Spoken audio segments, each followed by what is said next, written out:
पूरी दुनिया कह रही है कि आज की तारीख में दिल्ली का हाल सबसे बुरा है। द रीज़न इज़ यहाँ पे जो नोडल ऑफिसर्स है केजरीवाल सरकार के, वो रिस्पॉन्ड नहीं कर रहे। डॉक्टर जो है वो फ़ोन कर कर के परेशान हो गए। जो बचा खुचा ऑक्सीजन है वो भी ख़त्म होते जा रहा है और कई जगह पे ख़त्म हो गया, लोग मर गए। Kejriwal should be giving in writing that he is not able to manage. तब और सेंट्रल सरकार गवर्नमेंट जो है वो अपने नोडल ऑफिसर्स को अपॉइंट करे, तब सेंट्रल गवर्नमेंट जो है वो अपने नोडल ऑफिसर्स को अपॉइंट कर पाएगी। ठीक है। होता क्या है कि यहाँ पे ना सेंट्रल गवर्नमेंट ने already 3,300 metric ton extra production कर रखा है एंड वो सप्लाई भी कर रहे हैं। 37 मीट्रिक टन एक्स्ट्रा गवर्नमेंट ने दिया है ऑलरेडी, लेकिन 3 दिन से केजरीवाल सरकार ने टाइम गंवाया।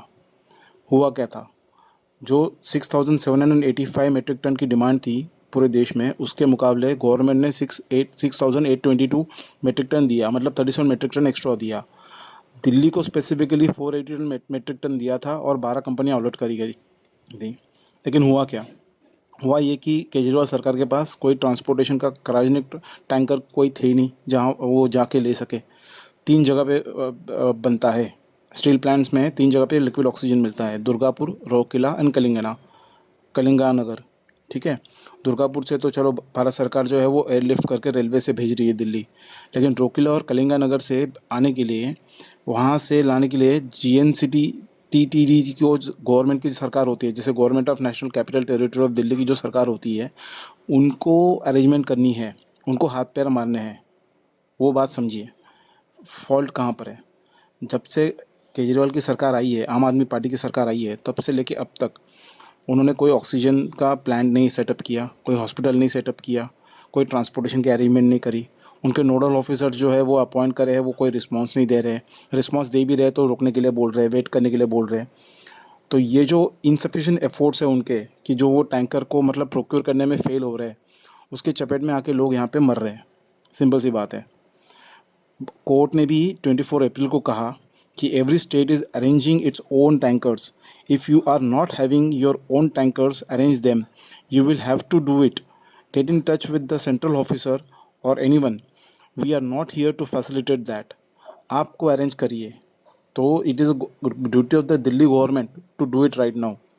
और नहीं कर पा रहे तो सेंट्रल गवर्नमेंट को खत लिखकर बोले कि नहीं कर पा रहे।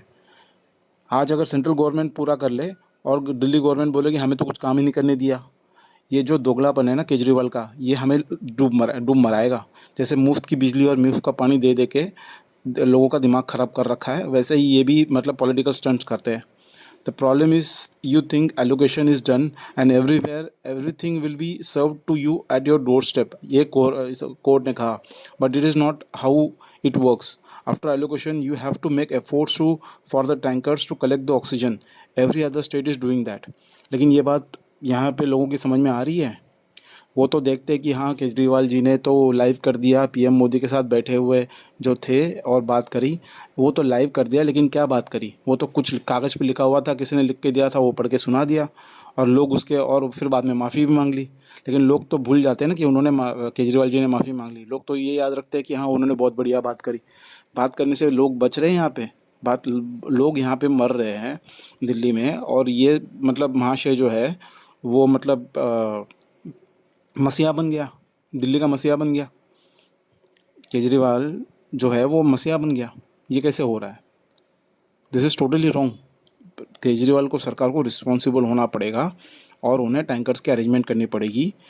कुछ ना कर पाए तो कम से कम भारत सरकार को, सेंट्रल गवर्नमेंट को खत लिख के बोल दे कि हाँ भैया, हमसे मैनेज नहीं हो पा रहा है, आप करिए, आप हमें पूरी तरह से मतलब आप ओवरटेक कर लीजिए, इनसे ना होना।